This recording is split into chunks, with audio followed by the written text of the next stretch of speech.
Are you tired of not being able to win at 1v1s? Does your pesky enemy force lock Roadhog every round? Just when you thought you had your enemy, do they pull out some kind of healing and restore themselves to full health? If you said yes to any of those things, then you should be at this video. Wait, you are at this video. Then you should follow this guide right now, how to get good at 1v1s. With my help, you'll be winning 1v1 matches faster than you can say, Ryuga, Wagateki wo, Kurao!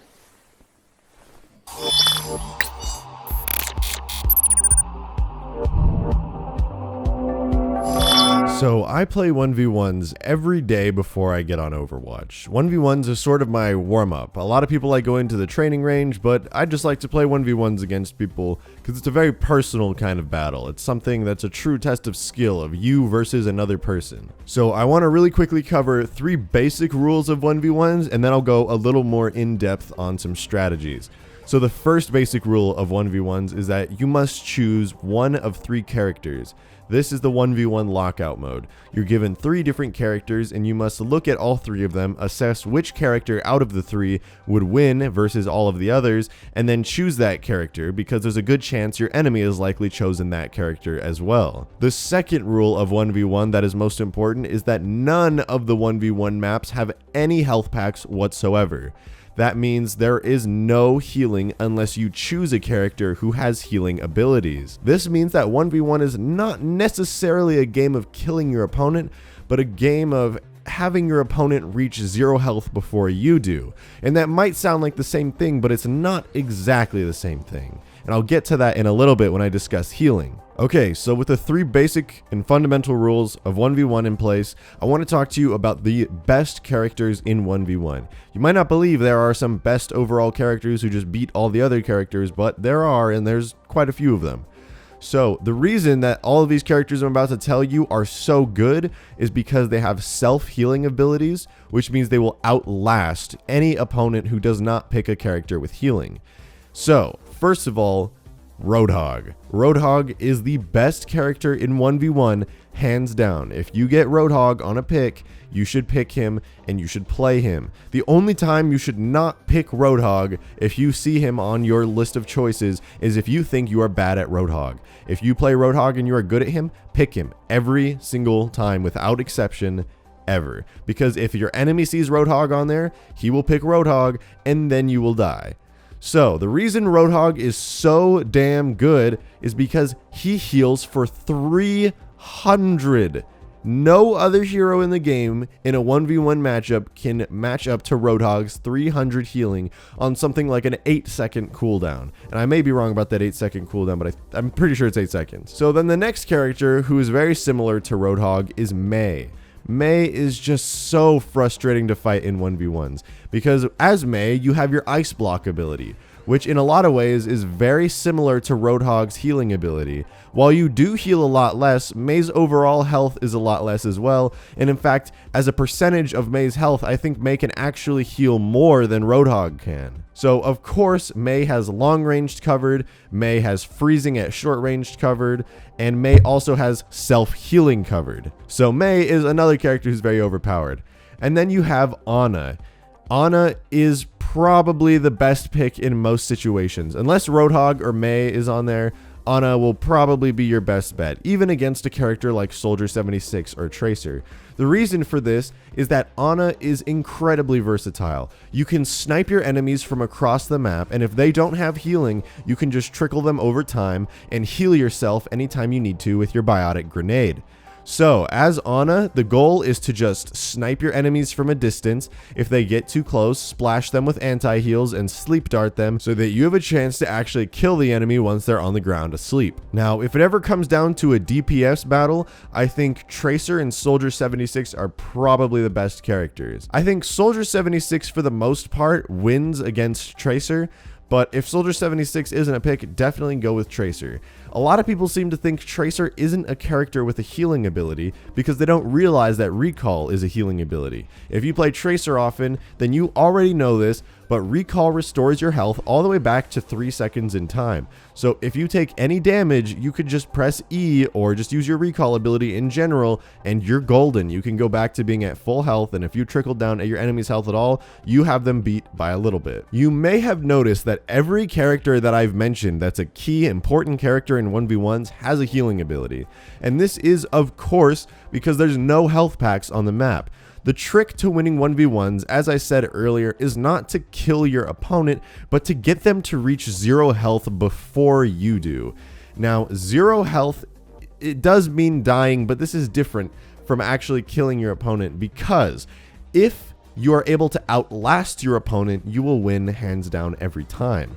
If you play Soldier 76 and your enemy picks Hanzo, even if they body shot you repeatedly, they could body shot you 1,000 times and it won't matter, because you will always outlast them with your healing ability. You could peek out around the corner, shoot them a couple times, they might hit you with a body shot, you heal up, then you shoot them a couple more times, they hit you too, you heal up again. So this repeats and this repeats and this repeats, and eventually they will die, and you will always have full health because of that healing ability. Because they cannot heal, if you play safe, you hide behind cover, and you play very smart, you will always win against a character who does not have healing abilities. This is just a fact. If you play well enough, you will always win with a character who has healing. Now, today, I'm not going to debate whether or not this is broken, because in 1v1s, you don't actually always get a healing character. So I don't really want to debate whether or not that's stupid and broken right now, because I actually find it quite fun.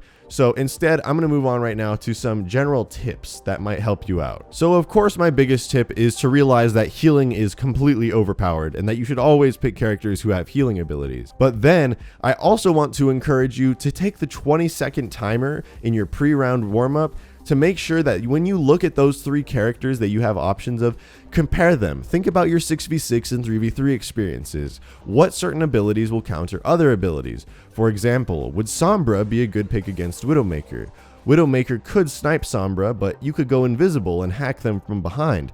Widowmaker needs that long range. Sombra could probably beat Widowmaker in almost every situation. But what if Soldier 76 was the 3rd character? Then you would have to say screw it to both Sombra and Widowmaker and pick Soldier 76, because his self-healing abilities are incredibly powerful. Now, because 1v1 isn't necessarily a game about killing your opponent and more about a game of outlasting your opponent, this brings me to my final discussion, which is about the capture point. In the new 1v1 mode, there is a capture point at the end of the round. If you don't kill your enemy in time, which happens quite often in 1v1s due to the nature of outlasting your opponent, then an objective will appear, and you will have to capture it before your enemy. This is when healing characters are as best as they will ever be. As Roadhog, you can jump into the pit at the last second when the timer reaches 0, and you will be able to outlast practically any character. So long as you can hit your hook on them, you will win. This also applies to Mei. You could block off your enemy with an ice wall and then use your ice block to freeze yourself in a clutch situation. Then you have Tracer, who can recall and blink onto the point at a moment's notice, and Ana, who can sleep dart people out of the point, meaning that you can win the round just by putting your enemy to sleep. It's happened before, I've done it. So if you are planning on outlasting your opponent, make sure you think about the very end of the round you're about to play with the capture point. Would their character be better in a capture point scenario, or would your character be better? Make sure that if you're playing a character like Orisa, you know that you're going to be very good on a capture point. But if you're playing a character like Widowmaker, you can't outlast your enemy because you have to step into that capture point. As Widowmaker, for example, you would want to stand up on a high ground and you would want to snipe your enemy below you or across the way. However, in a capture point scenario, if your enemy decides to hide for the majority of the round, they will win because Widowmaker is not very effective at capturing points. Thinking critically about your opponent's abilities like this is key to winning 1v1s. You always want to make your mind step into your opponent's shoes. Make sure you think about all of your opponent's abilities, how they could best defeat you were you in their situation. Always insert yourself into your opponent's mind and try to remember and think about all the abilities they have and what would really be most effective against the character that you're currently playing. If you think about this and you come up with a really good strategy for your enemy, then you'll be able to come up with a very good strategy for yourself to counteract their strategy.